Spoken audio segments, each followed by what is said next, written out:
Hello mga katipid! Kamusta po kayo lahat? Today po is my IMG day. Pupunta po ako sa aming office at ngayon po ay nakasakay na ako sa carousel. Papunta po sa aming office. So habang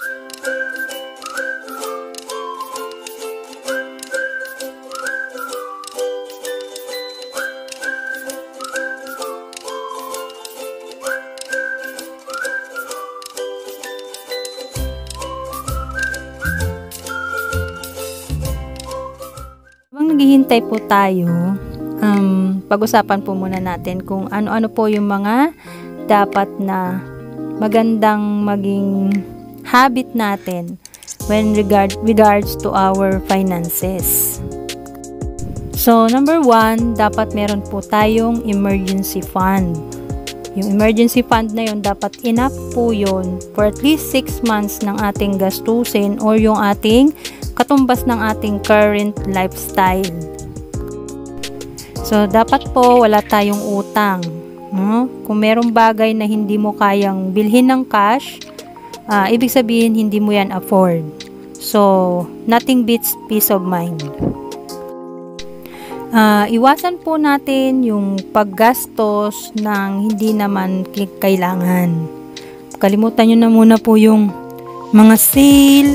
Yan kasi minsan ang nagiging problema eh. Everything na 100% off na hindi mo binibili ay isa po yung savings. Don't waste your money on things that you don't need even if they are cheap. Every peso counts. Learn to budget.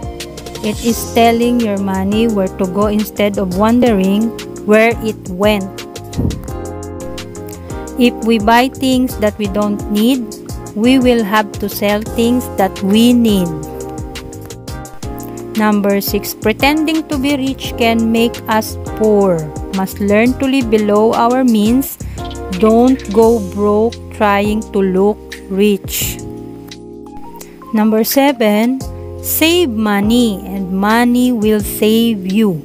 Don't save what is left after spending. Only spend what is left after saving. Always have a backup plan for life's uncertainties. Start having your personal life insurance with investment. Money is not everything, but we cannot deny the fact that we need money for our family. Let's break the toxic family culture about finances. Your children is not your retirement fund, and your parents is not your emergency fund. Take action hanggat kaya mo pa. Huwag mo nang hintayin na tumaas yung edad mo or magkasakit ka na, tsaka mo palang marirealize na sana pala ay nag-umpisa ako.